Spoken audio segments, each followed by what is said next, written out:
कहानी की शुरुआत होती है धरती की सबसे भयानक तबाही से। साल 2014 में ग्लोबल वार्मिंग अपने चरम पर थी। तापमान बढ़ता जा रहा था और धरती का हर कोना जल रहा था। वैज्ञानिकों ने इसे रोकने के लिए एक आखिरी हथियार आजमाया। उन्होंने एक खास रसायन को आकाश में छोड़ दिया जिसका मकसद था धरती को ठंडा करना। लेकिन यह प्रयोग एक ऐसी भूल बन गया जिसने पूरी दुनिया को बर्बाद कर दिया। वह रसायन इतना ताकतवर था कि उसने धरती को बर्फ की चादर में लपेट दिया। आसमान से बर्फ की मोटी परतें गिरने लगी। समुद्र जमकर पत्थर हो गए। हर तरफ सिर्फ सफेद मौत का साया छा गया। धीरे धीरे इंसान, जानवर, पेड़ पौधे सब कुछ नष्ट होने लगा। धरती एक बंजर बर्फीली मरुभूमि में बदल गई। इस तबाही में इंसानियत की आखिरी उम्मीद थी एक ट्रेन, स्नोपियर्सर। इसे बनाया था एक अरबपति इंजीनियर विल्फर्ड ने। यह ट्रेन कोई साधारण ट्रेन नहीं थी। इसका इंजन कभी बंद नहीं होता था। यह एक ऐसी मशीन थी जो बिना रुके, बिना थके, विशाल पटरियों के जाल पर पूरी धरती का चक्कर लगाती थी। इस ट्रेन में इंसानों के जिंदा रहने के लिए जरूरी हर चीज थी, बिजली, पानी, खाना और एक पूरी तरह से आत्मनिर्भर दुनिया। इस ट्रेन में लोगों को 3 हिस्सों में बांट दिया गया था, जैसे कोई छोटा सा संसार हो। सबसे आगे ट्रेन के फर्स्ट क्लास डिब्बों में रहते थे अमीर लोग। ये वो लोग थे जिन्होंने मोटी रकम देकर टिकट खरीदा था। उनके लिए यह ट्रेन किसी 5 स्टार होटल से कम नहीं थी। स्वादिष्ट खाना, शराब, शानदार बेडरूम्स और हर तरह की सुख सुविधाएं, ये लोग जो चाहें वह कर सकते थे। उनके लिए ट्रेन में हर चीज उनकी मर्जी से उपलब्ध थी। बीच के डिब्बों में रहते थे इकोनॉमी क्लास के यात्री। इनकी जिंदगी फर्स्ट क्लास वालों जितनी शानदार तो नहीं थी, लेकिन फिर भी ये लोग ठीक ठाक जिंदगी जी रहे थे। उनके पास खाना था, साफ पानी था और कुछ बुनियादी सुविधाएं थी। लेकिन ट्रेन के सबसे पीछे जेल सेक्शन में रहते थे थर्ड क्लास के लोग। ये वो गरीब लोग थे जिन्हें मुफ्त में ट्रेन में चढ़ने दिया गया था, लेकिन उनकी जिंदगी नरक से भी बदतर थी। इन्हें अच्छा खाना तो दूर, नहाने के लिए पानी तक नहीं मिलता था। पिछले 17 सालों से ये लोग सिर्फ एक चीज खाकर जिंदा थे, एक अजीब सा प्रोटीन बार जो हर दिन गार्ड्स बांटते थे। इन लोगों की हालत इतनी खराब थी कि इन्हें बाहर का नजारा देखने का मौका तक नहीं मिलता था। ट्रेन का मालिक विल्फर्ड इंजन सेक्शन में रहता था। वहाँ से वह इस छोटी सी दुनिया को कंट्रोल करता था। इस ट्रेन में सब कुछ था, बिजली की चमक, पानी की सप्लाई, खाना पीना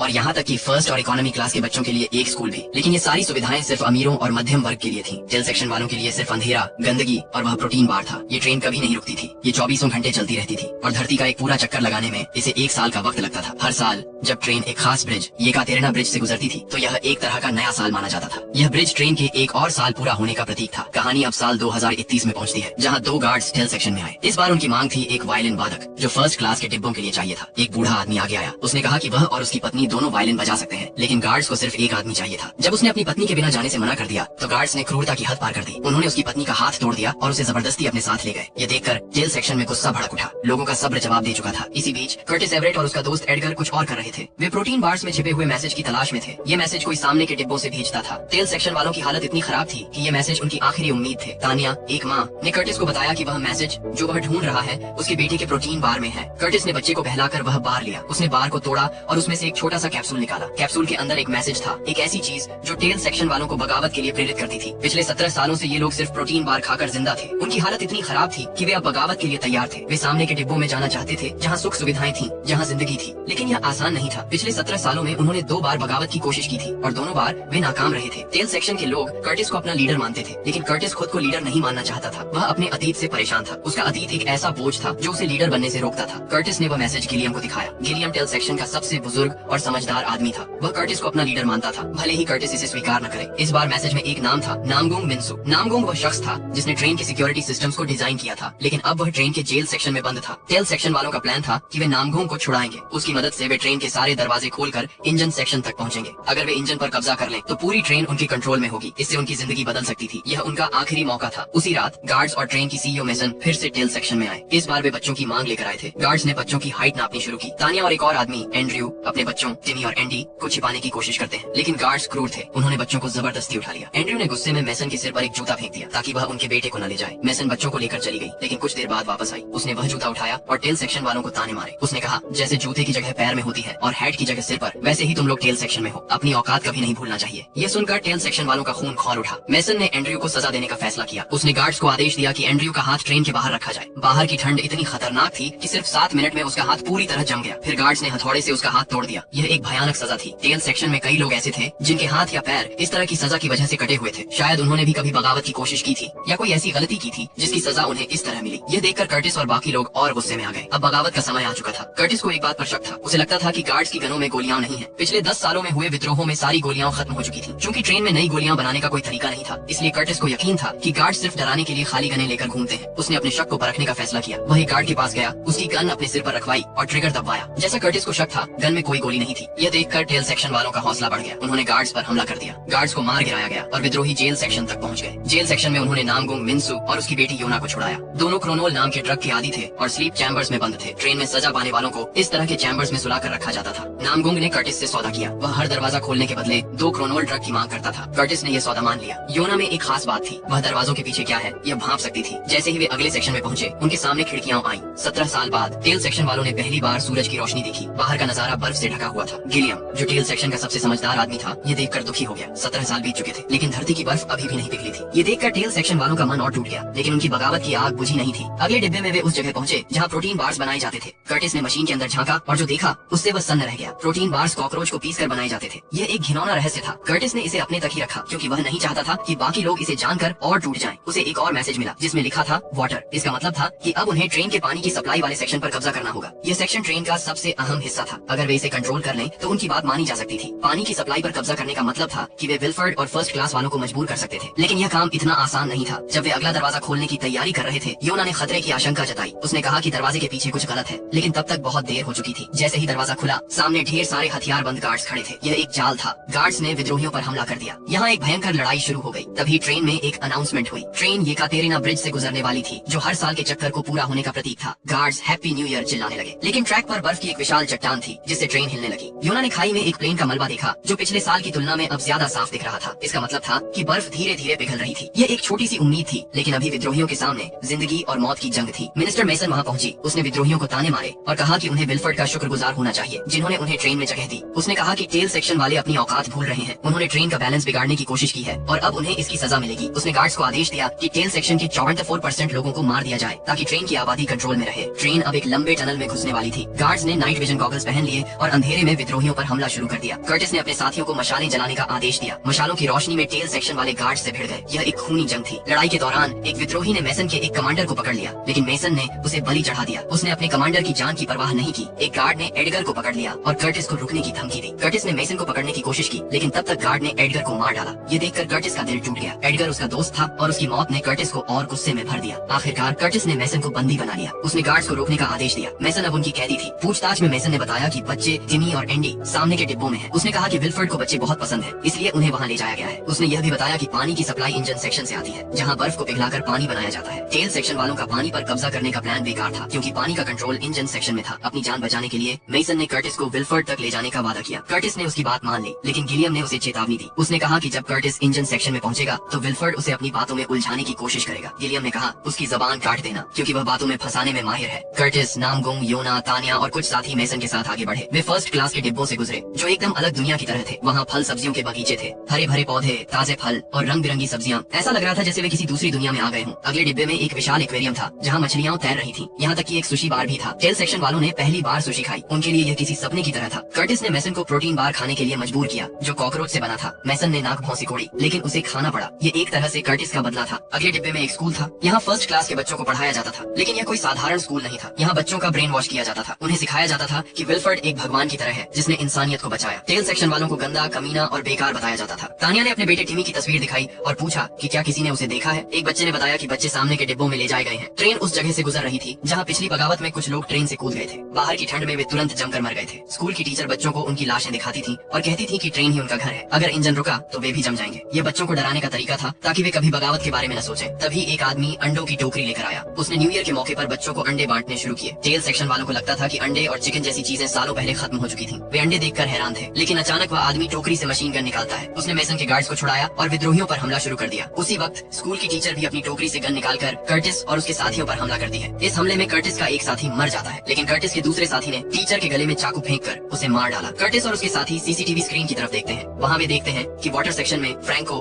गार्ड्स का लीडर, ने बाकी विद्रोहियों को मार डाला। उसने गिलियम को भी कैमरे के सामने लाकर गोली मार दी। यह देखकर कर्टिस का गुस्सा 7वें आसमान पर पहुंच गया। उसने गुस्से में मेसन को मार डाला। अब सिर्फ कर्टिस, नामगुंग और योना बचे थे। वे आगे बढ़े। अब वे फर्स्ट क्लास की दुनिया में थे। यहाँ हॉस्पिटल, टेलर, ब्यूटी पार्लर और स्विमिंग पूल जैसी सुविधाएं थी। एक डिब्बे में अमीर लोग क्रोनोल ड्रग के नशे में पार्टी कर रहे थे। नामगुंग और योना ने वहाँ से ढेर सारा क्रोनोल इकट्ठा किया। ये ड्रग उनके लिए बाद में काम आने वाला था। जब वे इंजन सेक्शन के पास पहुंचे, कर्टिस का गुस्सा फट पड़ा। उसने दरवाजा तोड़ने की कोशिश की। नामगुंग ने उसे शांत किया और अपनी आखिरी सिगरेट दी। कर्टिस ने उसे अपने अतीत की दर्दनाक कहानी सुनाई। 18 साल पहले जब धरती जमने लगी थी, टेल सेक्शन में हजारों लोग ठूंस दिए गए थे। 1 महीने तक न खाना मिला न पानी। भूख ने लोगों को पागल कर दिया था। वे एक दूसरे को काट कर खाने लगे थे। कर्टिस ने भी ऐसा किया। उसने एक औरत को मारकर उसका बच्चा छीना, जिसे वह खाने वाला था, लेकिन गिलियम ने उसका चाकू छीन लिया और अपना हाथ काट कर लोगों को खाने के लिए दे दिया। उस बच्चे का नाम था एडगर। गिलियम की इस कुर्बानी ने कई लोगों को प्रेरित किया और उन्होंने भी अपने अंग काट कर दूसरों को दी। कर्टिस को इस बात का गहरा अफसोस था। वह खुद से नफरत करता था, क्योंकि भूख ने उसे इंसानियत भुला दी थी। कुछ महीनों बाद विल्फर्ड के गार्ड्स प्रोटीन बार लेकर आए और तब से टेल सेक्शन वाले उसी पर जिंदा थे। नामगुंग ने कर्टिस की कहानी सुनी। उसने कहा कि उनकी कहानी दुखद है, लेकिन अब इंजन पर कब्जा करने का कोई फायदा नहीं। उसने सुझाव दिया कि उन्हें ट्रेन का बाहर का दरवाजा खोलना चाहिए। उसने बताया कि वह क्रोनोल इकट्ठा कर रहा था, क्योंकि इसे ज्यादा मात्रा में इस्तेमाल करने पर यह बम की तरह फट सकता है। उसने कहा कि ये कतेरना ब्रिज पर हर साल वह खाई में प्लेन का मलबा दिखता था। पहले सिर्फ उसका एक हिस्सा दिखता था, लेकिन अब वह पूरा दिखने लगा है। इसका मतलब था कि बर्फ पिघल रही है और बाहर अब जिया जा सकता है। लेकिन कर्टिस को उसकी बात पर यकीन नहीं हुआ। उसे लगा कि क्रोनोल के नशे ने नामगुंग का दिमाग खराब कर दिया है। तभी विल्फर्ड की सेक्रेटरी वहाँ आई। उसने नामगुंग को गोली मार दी और उसे मरने के लिए छोड़ दिया। फिर वह कर्टिस को इंजन सेक्शन में ले गई। वहाँ विल्फर्ड ने कर्टिस का स्वागत किया। उसने बताया कि वही मैसेज भेजता था। हर 5-10 साल में बगावत करवाना उसका और गिलियम का समझौता था, ताकि ट्रेन की आबादी कंट्रोल में रहे। इस बार गिलियम ने विद्रोह को नहीं रोका, इसलिए उसे मारना पड़ा। विल्फर्ड ने कर्टिस को इंजन दिखाया। उसने कहा कि वह अब बूढ़ा हो चुका है, वह ट्रेन को अकेले नहीं संभाल सकता। उसने कर्टिस को अपनी जगह ऑफर की। उसने फ्रैंको को आदेश दिया कि टेल सेक्शन के सिर्फ 18 लोगों को छोड़कर बाकी सबको मार दिया जाए, क्योंकि ट्रेन को 18 साल पूरे हो चुके थे। कर्टिस ने सुना जब फ्रैंको ने टेल सेक्शन के 64% लोगों को मार डाला। विल्फर्ड ने बताया कि ट्रेन में संसाधन कम है और आबादी बढ़ती रहती है, इसीलिए उन्हें इस तरह के कदम उठाने पड़ते हैं। इधर नामगुंग और योना होश में आए। उन्हें फर्स्ट क्लास के लोग और फ्रैंको मारने आए थे। योना ने इंजन का गेट खोला, विल्फर्ड के असिस्टेंट को मार दिया और क्रोनोल को ट्रेन के बाहर के दरवाजे पर लगा दिया। वह कर्टिस के पास माचिस मांगने गई। योना को लगा कि इंजन के फ्लोर के नीचे कुछ है। कर्टिस ने उसकी मदद की और जब उन्होंने फ्लोर खोला तो देखा कि टिमी और एंडी वहाँ खतरनाक हालत में इंजन के पुर्जों में काम कर रहे थे। यह देखकर कर्टिस का गुस्सा फट पड़ा। उसने विल्फर्ड को एक जोरदार मुक्का मारा और उसे गिरा दिया। फिर उसने योना को माचिस दी। कर्टिस ने टिमी को बाहर निकाला और योना ने क्रोनोल में आग लगा दी। इसके बाद एक जबरदस्त धमाका हुआ। विस्फोट इतना ताकतवर था कि बर्फ की एक विशाल चट्टान ट्रेन पर गिर पड़ी। ट्रेन पटरी से उतर गई और सारे डिब्बे बिखर गए। इस हादसे में ट्रेन के लगभग सारे लोग मर गए,